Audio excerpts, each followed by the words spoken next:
और छाया, मैं कुछ दिनों के लिए दूसरे शहर जा रहा हूँ। आकाश, कुछ दिन पहले तो हम यहाँ शिफ्ट हुए हैं और तुम फिर ऐसे अकेले छोड़कर काम से जा रहे हो। अरे तो नया शहर है, घूम आया करना, और मैं कॉल करता रहूंगा। ठीक है, मैं रोकूंगी तो रुकोगे थोड़ी ही। तुम फिर शुरू मत हो छाया, ये मेरा काम है। ठीक है, मैं अपना सामान लगा देती हूँ, बस अपना ख्याल रखना। आकाश अगली सुबह दूसरे शहर के लिए निकल गया। अपना काम खत्म करके जब वो लौटने लगा, अचानक मौसम खराब हो गया और बारिश की वजह से रास्ता बंद हो चुका था। आकाश को मजबूरन फिर से एक दिन वहां रुकना पड़ा। अपनी बोरियत को दूर करने के लिए वो बाजार की ओर निकल आया। पास में ही छोटा बाजार लगा हुआ था। आकाश आधा बाजार घूम चुका था, तभी वहीं उसे एक काफी बुजुर्ग आदमी निराश बैठा दिखा। उसके पास दो छोटी छोटी मूर्ति और एक थोड़ी बड़ी मूर्ति थी, जिस पर काफी अच्छी कारीगरी की हुई थी। बाबा, आप क्यों परेशान हो? कुछ नहीं बाबूजी, बस सुबह से कुछ भी नहीं बिका। अरे बाबा, परेशान ना हो। ये मूर्ति कितने की है? एक काम कीजिए, ये 2000 रुपए है, ये मुझे दे दीजिए। बुजुर्ग ने डरते और झिझकते हुए कहा, लेकिन बेटा, ये मूर्ति शापित है। ये सब बकवास बातें होती हैं बाबा, कोई शाप वाप नहीं होता है। लाओ, ये मूर्ति मुझे दे दो। बुजुर्ग ने कांपते हाथों से उस मूर्ति को आकाश को दे दिया। रात में आकाश होटल के कमरे में गया और फोन पर छाया से बात करने लगा। उसे ठंड सी महसूस होने लगी। फोन रखकर वो सोने के लिए लेट गया। रात गहरी हो चुकी थी, बारिश की वजह से ठंड थी, पर उसे अचानक गर्माहट महसूस होने लगी। उसे अच्छा लग रहा था। उसे महसूस हुआ जैसे कोई उससे चिपक कर लेटा हो। मीठी सी खुशबू, रेशमी बाल, दूसरे जिस्म की गर्मी, मानो छाया ही उसके पास हो। वो लगातार नींद में किसी के स्पर्श को महसूस कर रहा था। अचानक उसे अपने शरीर पर वजन महसूस हुआ। वो अचानक से उठकर बैठ गया। कमरे में बिल्कुल अंधेरा था। उस रूम की लाइट ऑन की तो देखा कमरा खाली था, कोई नहीं था। कमरा ठंडा था पर उसे पसीना आ रहा था। अगले दिन सुबह वो जल्दी होटल से निकल गया और शाम होते होते घर आ गया। छाया को फोन किया तो पता लगा वो माँ के यहाँ गई है, आज ही आने वाली है। उसके पास डुप्लीकेट चाबी थी। उसने गेट खोला और अंदर गया। थोड़ी देर बैठने के बाद नहाने चला गया। उसे बाथरूम में जाने के बाद ऐसा लगा बाहर कोई है। वो जैसे ही निकला उसको कोई नजर नहीं आया। वो ऊपर गया और उसे एक परछाई नजर आई। कौन है?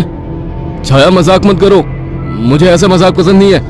तभी दरवाजे की डोरबेल बजी। जाकर देखा तो छाया थी। आकाश उसे देखते ही खुश हुआ और उसे गले लगा लिया। तुम सही वक्त पर आ गई, मुझे लगा कोई ऊपर है। ऊपर कौन है? मेरी कोई सौतन ले आए हो क्या? कैसी बात करती हो? अच्छा छोड़ो, मैं कुछ खाने का बना लूं, फिर बात करते हैं। हाँ ये ठीक है, मुझे ही भूख लगी है। अच्छा ये देखो कितनी सुंदर मूर्ति है। खाने के बाद वो अपने दोनों कमरे में प्यार की बातें करते हुए अपने निजी पलों के आनंद में लीन होकर सो गए। मगर आधी रात को आकाश को वही खुशबू स्पर्श महसूस हुआ।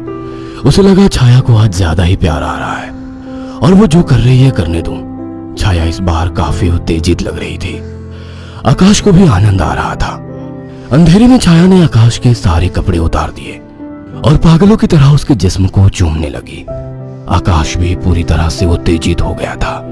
छाया की गरम गरम सांसें आकाश को पूरी तरह से पागल बना दे रही थी और वासना का खेल चरम सीमा तक पहुंच गया। कुछ ही पलों का वासना का वेग लंबी लंबी और गहरी सांसों के बीच शांत हो गया। सुबह आकाश ने देखा छाया जाग चुकी थी। छाया चाय लेकर आकाश के पास आ गई। उठो, चाय पी लो। वह चाय के लिए उठा तो छाया बोल उठी, ये मूर्ति लेकर कब से सोने लगे तुम? अरे ये तो साइड में रखी थी, वहां बिस्तर में कैसे आ गई? आ गई होगी। एनीवे, चलो तैयार हो जाओ, ऑफिस जाओगे ना? लाओ, इस मूर्ति को मैं रख देती हूँ। थोड़ी देर बाद छाया कमरे में सफाई करने गई। वो काम में बिजी थी, पर उसे लगा जैसे मूर्ति उसे देख रही है। जैसे उसने मूर्ति की तरफ देखा, मूर्ति अपनी जगह जैसी थी वैसे ही रखी थी। छाया काम खत्म करके कमरे से निकलने को हुई तो अचानक मूर्ति गिर गई। छाया ने पलट के मूर्ति को उठाया। अचानक मूर्ति मुस्कुराई। छाया डर गई और मूर्ति हाथ से छूट गई। डरते डरते उसने मूर्ति को उठाया तो उसने देखा वो सामान्य थी। शैतान मूर्ति डराती है मुझे। ये कहकर उसने मूर्ति को अलमारी में रख दिया। काम खत्म कर छाया नहाने गई और जैसे ही उसने कपड़े उतारे और पानी का नल खोला, गर्म पानी उस पर गिरा। वो चिल्ला उठी और बिना कपड़ों के बाहर निकलकर भाग आई। उसके जिस्म पर छाले हो चुके थे। उसने आकाश को फोन किया।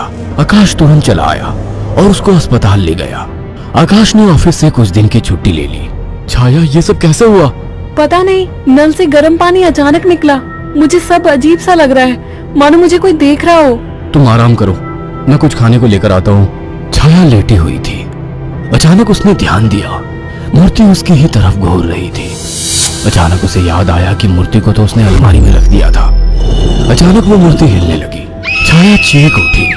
आकाश दौड़ता हुआ आया। क्या हुआ? ये मूर्ति अभी खुद चली थी। तुम्हारा वहम होगा छाया। मगर रात को आकाश को फिर से चुंबन के स्पर्श महसूस हुए। वो नींद में था और चाह के आंखें नहीं खोल पा रहा था, परंतु आकाश को चुंबन के स्पर्श उत्तेजित कर रहे थे। उसके मुंह से आवाजें निकल रही थी। अचानक छाया की आंख खुल गई और उसने जो देखा वो हैरान रह गई। उसने देखा कि एक लड़की काली परछाई के रूप में आकाश के कपड़े खोल रही थी और वो देखते ही चिल्लाने लगी, आकाश, वो काली परछाई! अचानक कमरे के शीशे में चटक सी आवाज आई और शीशा टूट गया। आकाश उठकर बैठ गया। ये शीशा कैसे टूटा? और तुम चिल्लाई क्यों? आकाश, वो कोई काली आत्मा थी। मैंने अभी देखा, वो तुम्हारे साथ संबंध बना रही थी। क्या तुम्हें बिल्कुल पता नहीं लगा? कौन? क्या कह रही हो? मुझे महसूस तो हुआ, पर मुझे लगा तुम हो। पागल हो क्या? ऐसी हालत में मैं संबंध बनाने की सोचूंगी? आकाश, वो एक काली परछाई थी, पर वो एक लड़की थी। तभी मुझे कल रात को जब ये सब महसूस हुआ तो मुझे कुछ अजीब सा लगा था। मुझे ऐसा होटल में महसूस हुआ कि जैसे मेरे पास कोई तो है। और अगले दिन मैं घर आ गया था। तब से जब भी सोता हूँ ऐसा कुछ होता है। मुझे लगता था कि तुम हो। तभी अचानक दोनों का ध्यान मूर्ति पर गया। आकाश ने तुरंत उस मूर्ति को बाहर फेंक दिया। कुछ दिन बाद छाया पानी पीने के लिए उठी। अचानक उसकी नजर फिर से ड्रेसिंग टेबल पर रखी मूर्ति पर पड़ी। अचानक उस मूर्ति ने काली परछाई का रूप धारण कर लिया। छाया अचानक बेहोश हो गई। कुछ देर बाद उसकी आंखें खुली तो उसे सब सपने जैसा लग रहा था। अचानक वो किचन में चली गई। तभी वहां आकाश आ गया। अरे, पहले ठीक तो हो जाती। मैं तो ठीक हूँ। अच्छा। हाँ, आज तो मुझे एक अलग ही सुबह लग रही है। ओके, अब चलो आराम करो। मैंने तुम्हारे लिए कुछ दिन की छुट्टी ली है। अगर ऐसा है तो मुझे खूब प्यार करो। आज आकाश को छाया कुछ बदली बदली सी लग रही थी। खाने के वक्त भी छाया काफी अजीब तरीके से खा रही थी, जैसे वो बरसों से भूखी हो। छाया, क्या हुआ? आराम से खाओ। रात ठीक से खाया नहीं था ना, तो मुझे जोरों की भूख लग रही है।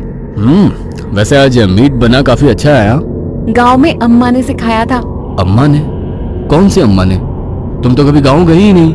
वो सब छोड़ो, सुनो ना, मेरा मन रोमांस का हो रहा है। तुम्हें लगता है ये सही वक्त है? प्यार करने का कोई वक्त नहीं होता। अचानक छाया आकाश से जाकर लिपट गई। उसके जिस्म को चूमने लगी। आकाश ने देखा छाया ने आज साड़ी भी अलग तरीके से बांधी थी। दोनों के बीच संभोग क्रिया होने लगी। दोनों काफी उत्तेजित थे। अचानक आकाश को फिर से छाया में वही खुशबू और स्पर्श महसूस हुआ। छाया आकाश को छोड़ने का नाम तक नहीं ले रही थी। आकाश को महसूस हुआ ये छाया नहीं है। आकाश ने एक झटके से छाया को धक्का दे दिया। रुक क्यों गए? प्यार करो मुझे, रुक क्यों गए? आवाज में भारीपन था। आकाश की आंखें बंद थी, पर जैसे ही उसने आंखें खोली, जिसमें छाया का था लेकिन चेहरा किसी और का था। आकाश ने कांपती आवाज में कहा, मेरी बीवी कहाँ है? छाया के चेहरे के हाव भाव बदलने लगे। उसका चेहरा सफेद और आंखें काली थी। वो गुस्से में बोली, मुझे पसंद नहीं थी वो, मार डाला उसे। अचानक वो एक परछाई में बदल गई। उसने अपने लंबे और पहने दांत आकाश की गर्दन में गाड़ दिए। आकाश एक दिल दहला देने वाली चीख के साथ शांत पड़ गया। कुछ दिनों बाद जब घर से बदबू आने लगी तो पड़ोसियों ने पुलिस को बुलाया तो देखा दोनों की लाश बहुत बुरी तरह से कटी पड़ी है और सड़नी शुरू हो चुकी थी। पुलिस को लाशों के पास से वो मूर्ति मिली थी।